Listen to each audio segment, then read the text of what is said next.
नमस्कार श्रोताओं, हमारे YouTube चैनल में आप सभी विद्वानों का हार्दिक स्वागत मैं अभिनंदन करता हूं।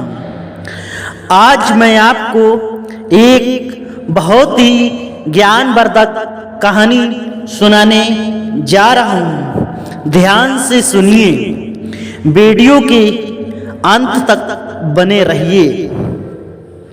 श्रोताओं, क्या कोई अपनी पुत्री के साथ शादी कर सकता है? नहीं। एक राजा ने अपनी पुत्री के साथ शादी की, क्योंकि उसके बारे में मैं आपको बताने जा रहा हूं। ध्यान से सुनिए, शब्दों पर ध्यान दीजिए। एक राजा था, वो बहुत विद्वान था, बहुत ताकतवर था। जैसे रामायण में रावण था, बहुत विद्वान था, बहुत पराक्रमी था, बहुत ही शक्तिशाली था और अहंकारी था। ऐसे ही वो राजा बहुत बड़ा राजा था, क्योंकि राजा को अहंकार होना स्वाभाविक है, क्योंकि उस पे शक्ति थी और वो अपने बल से कई युद्धों को जीत चुका था, कई राजाओं को परास्त कर चुका था। इसलिए उसे अपने ऊपर बहुत समर्थ था। समर्थ माने घमंड, अहंकार कि मैं सब कुछ कर सकता हूं। श्रोताओं, उस राजा के एक पुत्री का जन्म हुआ। पुत्री बहुत ही सुंदर थी, चंद्रमा जैसी। कुछ समय बीतता गया, उसकी पुत्री विवाह योग्य होने लगी। धीरे धीरे जब वो पुत्री 18 साल की हो गई, फिर अर्थात राजा की जो बेटी थी इतनी सुंदर थी, बहुत ही सुंदर थी।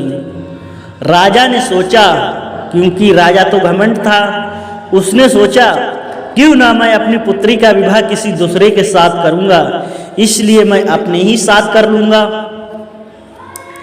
एक ऐसा राजा है जो अपनी पुत्री का विवाह अपने साथ करेगा? प्रजा कह रही है।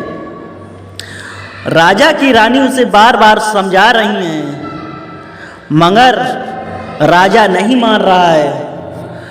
रानी बार बार उसके पैर पकड़ रही है। राजा, हे राजन, आप क्या कर रहे हो? ये मेरी बेटी है, अपनी बेटी है, इससे आप शादी करोगे?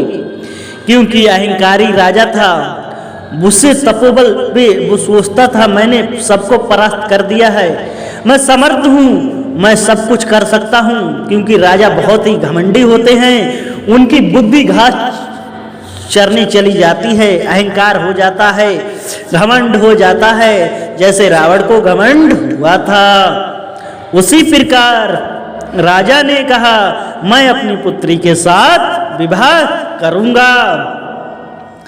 फिर राजा ने अपनी पुत्री की विवाह की तारीख निश्चित कर दी और उसी तारीख पर आने लगी।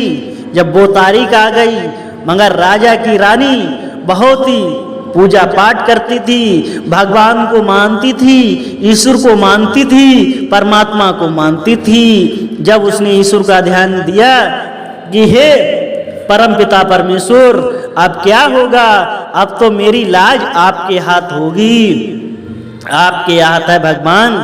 अब कैसे इस राजा से बचा जाए? ये तो अपनी ही पुत्री के साथ शादी कर रहा है, अब क्या करना चाहिए? अर्थात फिर उसके बाद में जब रानी ने भगवान का ध्यान लगाया, जब आपके पास कोई मंजिल नहीं बचे, फिर सिर्फ एक ही रास्ता रह जाता है, वो भी भगवान का सहारा, हारे का सहारा। कोई भी भगवान जब ज़्यादा बीमार हो जाते हैं, जब डॉक्टर भी हाथ छोड़ देते हैं, फिर वो यही कहते हैं सिर्फ आस लगाओ, भगवान के हाथ जोड़ो, पैर पकड़ो, सिर्फ भगवान को याद करो, भगवान को याद करो। जब उस रानी ने भगवान को याद किया, भगवान अपने भक्तों की हमेशा सुध लेते हैं। फिर उसके जब राजा थे, जो राजा थे वो ऋषि मुनि से ज़्यादा डरते थे, क्योंकि ऋषि मुनि होते थे वो उन्हें श्राप दे देते थे। उनमें ऐसे तपोबल से शक्ति थी, एक श्राप में राजाओं को भस्म कर देते थे, किसी को भस्म करने की भी शक्ति थी उन संत मुनियों में।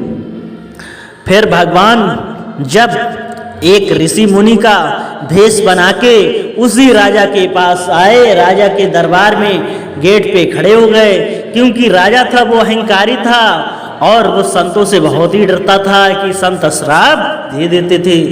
तुरंत गेट पे पहुंचा राजा और संत के, ऋषि के, बाबा के उस राजा ने पैर पकड़ लिए।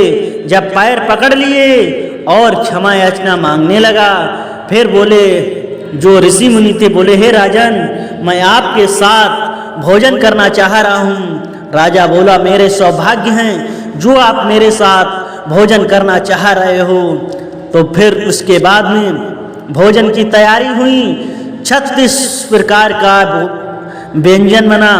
तो ऋषि मुनि ने कहा सिर्फ हम और तुम भोजन करेंगे और कोई नहीं करेंगे।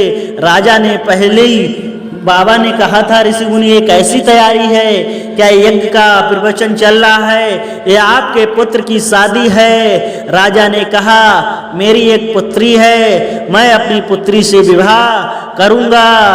तो संत बोले, कहाँ, ऐसा कौन सा राजा है जो अपनी पुत्री के साथ विवाह करता है? राजा संत तो से बहुत ही डरता था कहीं श्राप न दे दें, इसलिए राजा चुपचाप रहा वहां पर। और जो संत थे उन्होंने राजा की रानी से कहा, आप जब मैं खाना खाऊं राजा और तुम, राजा और मैं, तब आप 2 कटोरी में एक जो अपने लोगों की, इंसानों की लेटरिन होती है, मलमूत्र होता है, दोनों कटोरी में लाना और एक एक चम्मच भी डाल देना और दोनों कटोरी लाना। जब मैं खाना खाऊं, दोनों लोग भोजन पाऊं।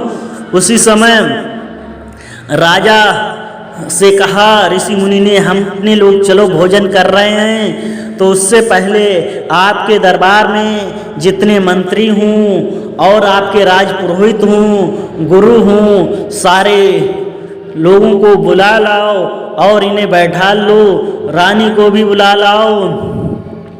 फिर जब खाना बना और खाने के लिए थाली लगी, गुरुजी भी बैठ गए, ऋषि मुनि भी बैठ गए, राजा भी बैठ गए। जब दोनों लोग खाना खाने लगे, उसके बाद में, क्योंकि ऋषि मुनि रानी से पहले ही कह चुके थे 2 कटोरी लाना, उसमें मलमूत्र लाना, लेटरिन लाना, तो रानी ने दोनों कटोरी लाके रख दी।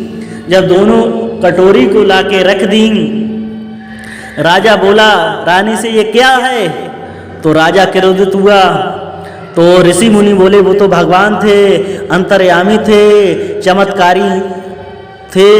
उन्होंने कहा, हे राजन, आप इतना भड़क क्यों रहे हो कि ये तो लेटरिन है, ये तो मलमूत्र है, मैं इसे कैसे खाऊंगा, इसे कैसे खा सकता हूँ? फिर संत बोले, क्यों नहीं खा सकते हो? तुम अपनी पुत्री से विवाह कर सकते हो, तो ये क्यों नहीं खा सकते हो? क्योंकि वो भी तो पुत्री है आपकी, जब तुम उसे खा सकते हो तो ये तो लेटरिन है, मलमूत्र है, इसे क्यों नहीं खा सकते हो? तो क्योंकि राजा तो शांत बैठा था, वो कुछ कह नहीं सकता था संत से, क्योंकि संत उसे श्राप दे रहे थे, श्राप दे देते, इसलिए राजा शांत रहा। राजा ने कहा, अगर ये ऋषि मुनि, अगर तुम खाओ तो खा लो।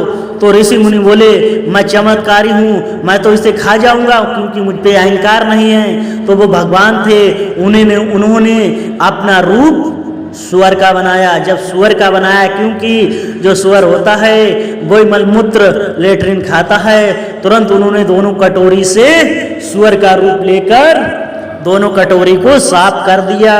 जब दोनों कटोरी को साफ कर दिया और वास्तविक रूप में फिर से वो ऋषि मुनि बन गए। तभी राजा को ने कहा कि आपने क्यों कहा कि ये बताइए, जिसका भोजन होता है वो ही भोजन खाएगा। शेर को मांस खाना है तो वो मांस ही खाएगा, सुअर लेट्रिन खाता है तो लेट्रिन खाएगी, और भैंस बकरी के लिए घास बनी तो वो घास ही खाएगा। राजाओं मानव के लिए अन्न बजना है तो अन्न ही खाएगा। इसीलिए पिता पुत्री से विवाह कैसे कर सकता है। राजा को संत की बाणी समझ में आ गई, क्योंकि वो साक्षात भगवान थे। राजा ने उन ऋषि से उनके चरणों में पड़ गया, उनसे क्षमा याचना मांगी और सारी प्रजा से क्षमा याचना मांगी। अपने अहंकार में राजा था वो चूर हो गया और अपनी गलती को क्षमा याचना करके कि हे प्रजावासी मुझे माफ़ कर दो। फिर उसने अपने संत जी थे वो भगवान जी, वो थोड़ी देर बाद वहाँ से चले जाते हैं, अंतर्ध्यान हो जाते हैं।